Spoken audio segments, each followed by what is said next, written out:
All right, so guys, we're going to move on to Group C, where we have Italy, Switzerland, Northern Ireland, Bulgaria, and Lithuania. Talk to me about potential debutants, Lithuania. A nice thing I'll say about Lithuania is that they are the best Baltic footballing country compared to their neighbors Estonia and Latvia, at least in recent times, I believe. But, football is not the main sport in Lithuania. They're not by any means among the best sides in Europe. I would classify them as almost like a borderline minnow. I have an invalid passport. I think that they'll be fortunate to come away with this group with a couple of wins, if that even. I actually have them in valid passport. It doesn't look like they would actually pick up many points here, because Bulgaria, very gritty team. Northern Ireland, we know. Switzerland and Italy, it will be really hard to see them getting points here. Fun fact about Lithuania: in 1998, they made it to the playoffs. They came very, very close. So that is something very, very important to note. Fact check me if you like. Go back, check 1998 World Cup qualification process, Lithuania. Yeah, invalid passport. Yeah. In terms of the Nations League backdoor, however, Italy has a backdoor in case they finish outside the top two spots. And seeing that they're high up the UEFA Nations League ranking, they have a safeguard, because they missed the World Cup back in 2018. So they do have the safeguard. And they are the only team from this group with the safeguard of the Nations League via the playoffs as well. So that is very important to note before we continue. Talk to me about Bulgaria, who qualified for the 1962, 66, 70, 74. Wow, a lot of pedigree there. 1994, whole lot of pedigree, where they came in fourth, and last made it in 1998. Hrsko Stoikov comes to mind. Bulgaria. Yeah, well, it is not the team that made the semifinals in 1994. That's for sure. Bulgaria, they've had a little bit of a club domestic success in the past couple of Champions League preliminary rounds with the likes of Ludogorets, Razgrad, but national team football, Bulgaria, they're not among the more consistent, sturdier Eastern European outfits. It's going to be very difficult. I think they could maybe, if they turn up a notch, play spoiler to Northern Ireland in this group, but I'd be surprised if they come top two and make it to the playoffs. So I have them at visa denied. They're better than Lithuania. They should finish ahead of Lithuania. They should not finish higher than that. Well said. I actually have them and miss the flight, seeing that you never know. But after what we saw at the Euros with Switzerland, yeah, Switzerland's going to definitely be top two. So. That's the Hungarian flag. That's the Hungarian flag. Why do I always get mixed up with the Hungarian flag and the Bulgarian flag? You know why? They have the same colors. And I did double check. Before I do that, and still I messed it up. So that's why I have football, Pharoah. I could have actually played it off and be like, I was just testing you. But I'm just gonna keep it. I'm just gonna keep it real, man. I wasn't testing you. I messed it up. So the next team we got to talk about is Northern Ireland, who qualified for 1958, 82, last made it in 1986. They made the playoffs back in 2018. So Switzerland, ironically, were the team they lost to back in the 2018 playoffs. So they meet again. Talk to me about Northern Ireland. Northern Ireland is a capable side. I think they can make a big splash in this group. They have that extra motivation of having narrowly lost out to Switzerland on that penalty 4 years ago. A controversial penalty. Many felt it shouldn't have been awarded, and Northern Ireland were just a step away from Russia. That was off the back. VAR. Exactly. That was off the back of a relatively successful Euro 2016, where they made it to the second round of that tournament. Their two upcoming games against the Swiss is going to determine who gets that playoff spot, in my view. I don't know, though, even if they were to scrape through that, if they have the quality to come through 11 other teams in the playoffs. So I have them on miss the flight, but I don't count them out entirely. So for Northern Ireland, I have them on miss the flight as well, along with their neighbors who they share an island with, the Republic of Ireland. So miss the flight. I guess they could hang out together in the airport, you know what I'm saying? Yeah, maybe. So, yeah, well, good analysis of the Northern Ireland team here. We're going to move right on to Switzerland, who have qualified for 11 out of 21 World Cups, and they hosted the World Cup back in 1954. They have qualified from 2006 to 2000. Fuck. It's okay, dude. Don't worry. They have qualified from 2006 to 2018, which shows that they have a lot of quality in their team. So talk to me about Switzerland. Yeah, and they've made it past the knockout stages of the World Cup on 3 of those 4 occasions. The round of 16 always seemed to be their barrier. But in Euro 2020, last month, they finally won their first ever knockout stage game in a major competition in many decades, actually, when they got past France. I always like to consider Switzerland as like perpetually the best of the second tier nations in Europe. They're always there or thereabouts. They can beat anybody in the world on their best day. They've gotten famous results in recent years, like a 5-2 thumping of Belgium in the Nations League. You might remember that crazy night. Definitely. They drew with Brazil. They had the balls to go ahead and draw with Tite's Brazil in the World Cup 1-1. They'll be playing Italy again, who thumped them in the group stages of the Euros last month. But I think this time they might be able to give themselves a better go at it. But I ultimately expect them to finish below Italy and come in second. And I have them on standby for the playoffs. So no chance that Switzerland go to the playoffs and blow it. Any team they meet, just blow them away and qualify directly. No chance, you think? You sure you don't want to put them in going to Qatar along with Portugal right now? You sure?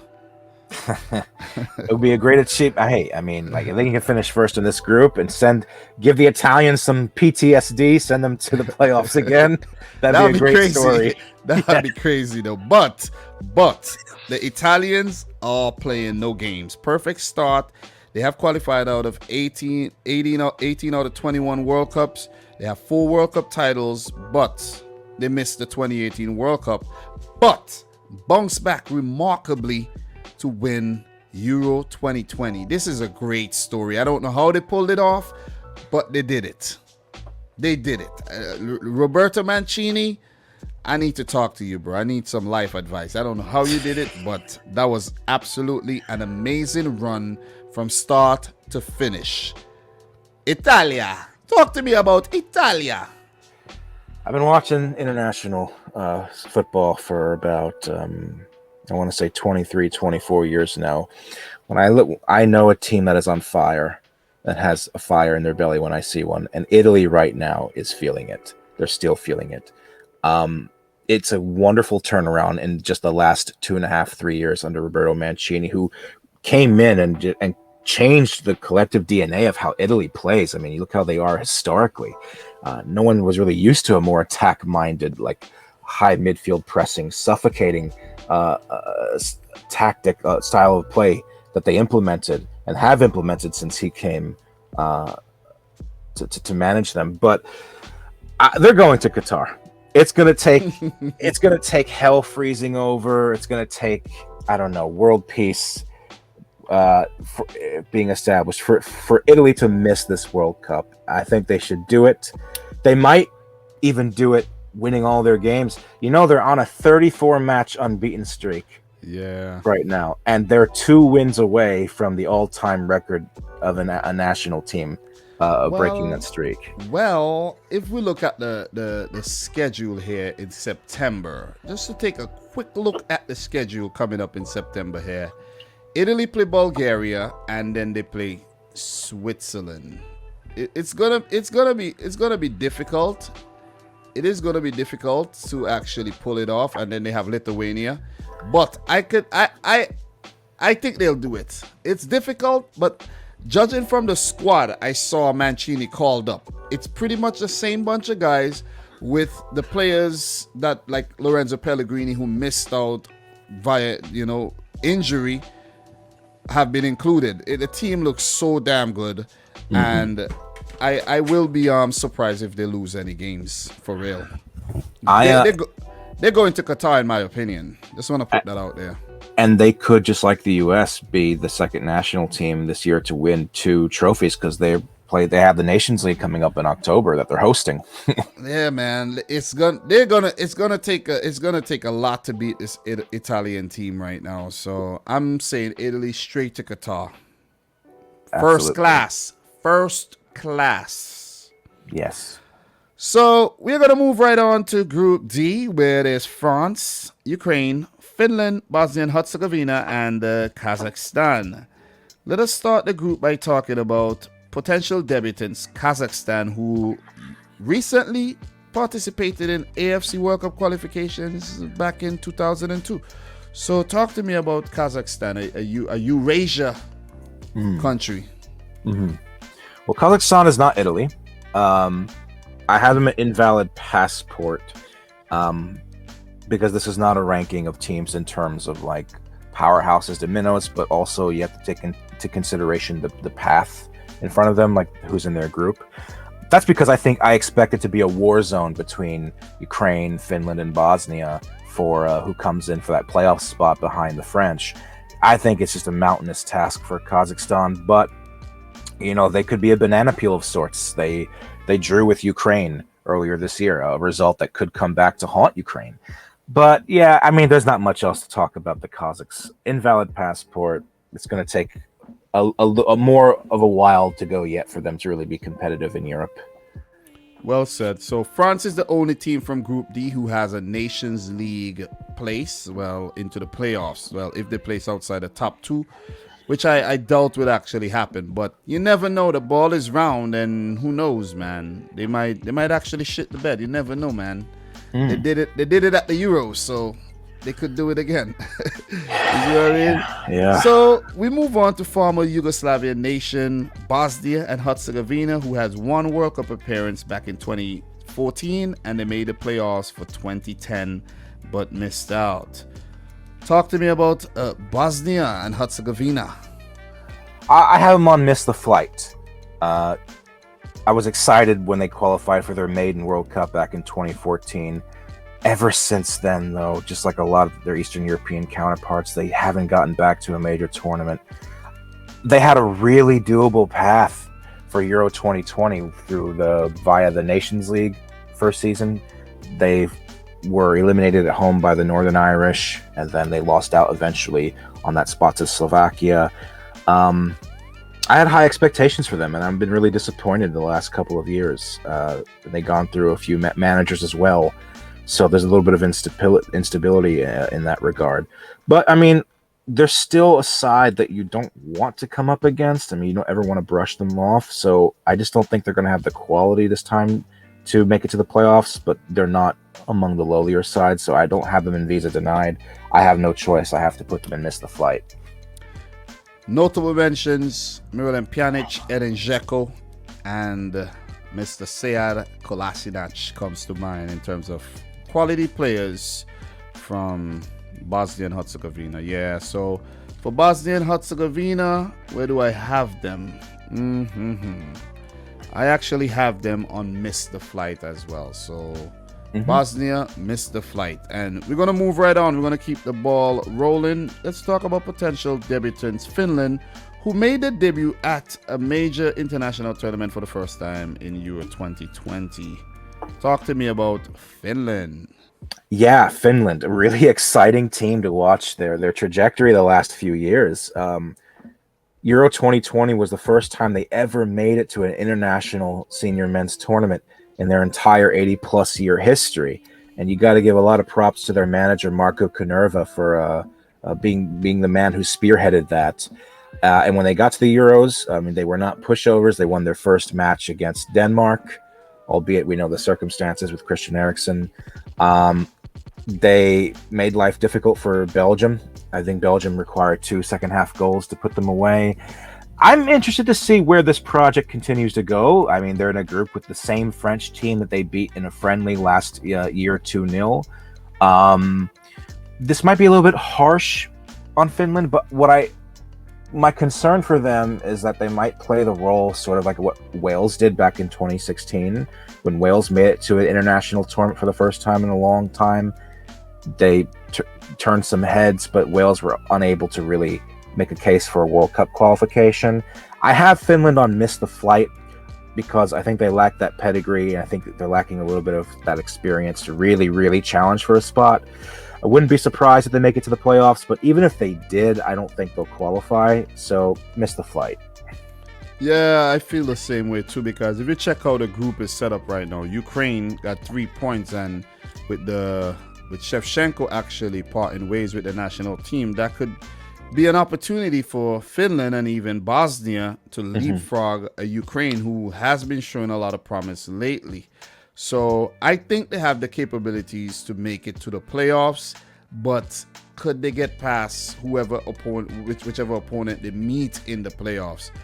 Finland could just be the team from Europe that debuts at the 2022 World Cup.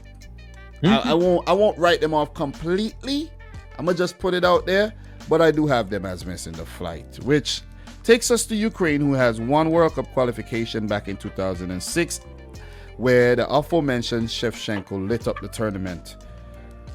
Talk to me about Ukraine.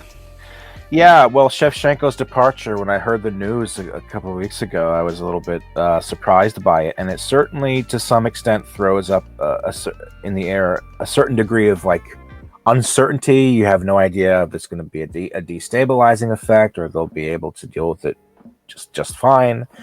It's a difficult group. They meet Kazakhstan again this September. They drop points there, they're in big trouble, just in my humble opinion, because they've already dropped points to them before. You look what they did at the Euros. I think that they were a little bit lucky to make the quarterfinals after losing 2 of their 3 group stage games, but they have some talent on the squad, guys like Roman Yaremchuk, Malinovsky. They have Yarmolenko, Konoplyanka. Yes, Yevhen Konoplyanka. And I think that because of this and what they did earlier last year in the Nations League, they beat the likes. They claimed the scalps of Spain in their Nations League group, and they actually only got relegated because they, by forfeit, had to forfeit their last match against Switzerland because of a COVID depleted squad. I'm looking forward to see what Ukraine can do in the post Shevchenko era. I have them on standby because I think they're the second best team in this group. Same here, but there's still a worry because when you look at how they're very inconsistent, you get 3 draws so far: 1 against France, World Cup holders; 1 against Finland, debutants at Euro 2020, and 1 against Kazakhstan, a team that they should actually beat. Right. So it makes you wonder. It makes you wonder what'll happen after Shevchenko. There's a lot of uncertainty there. They do play Kazakhstan in this September window, and the next game is against France after that one, and then they play Finland, of course. It's gonna be a tough one, and I'm gonna put them on standby, but I'm gonna go as far as to say it's gonna be really difficult for Ukraine to qualify for the 2018 World Cup, seeing that they had such a good project going. Who knows? Maybe a managerial change could propel the project, or it could just retard the project as well. Sure. So I have him on standby just like you do. So the last team, man, France. Do we need to even talk about this? Do we need to? France have qualified for 15 out of 21 World Cups, won 2 World Cups back in 1998 and in 2018, the current holders, and they have been qualifying for the World Cup ever since 98 to 2018. So they're just the team to beat, man. They're full of talent, and they it's hard to even picture France not going to the World Cup when you consider what they've been doing already in the group, albeit the draw against Ukraine. Yeah, the thing with France is, I've said this before, and that being, they're the best team in the world when they want to be. When they don't funk things up and go to Funky Town, and they don't, make hard work of teams that they should put away and should put away handedly.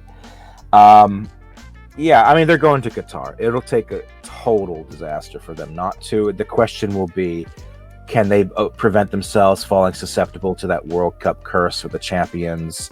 There'll be some questions over Deschamps' future between now and then, whether or not he's still the right guy to lead them. What do you mean? What do you mean? The whole curse to happen again to them? Yeah, I mean, look, remember, they started it, They started it, and it would be fitting for them if they ended it 20 years later. And look, if we learn anything from what happened at Euro 2020, it could just happen to them. Believe me. Sure. Oh, yeah, for sure. Yeah, that defending, all the respect in the world to what Switzerland did, but that defending in the last 30 minutes was shambolic. When they went up 3-1 against the Swiss. I actually think that's their weakness right now. If you really look at their defense, I think that's their weakness. It could be. It could be. I mean, they're not short at all on attacking talent, especially with Karim Benzema back into the squad, having been reintegrated into it. But yeah, I mean, France, much like how Roberto Martinez, I know you mentioned Roberto Martinez being the weak link for Belgium. I just wonder whether he's still the right guy to lead this French team. He's been criticized in the past for being overtly conservative and pragmatic with the players that he has at his disposal, which is kind of crazy. I'm saying that because he is a World Cup winning manager. But that just goes to show how stacked France are. You know what I mean? Yeah. And France still has a lot of issues to work out with the players' parents and all of these nonsensical things that's going on in the camp. you know what I'm saying? Cough, Rabio. Yeah. Veronica Rabio. But anyways, we won't get into the politics though.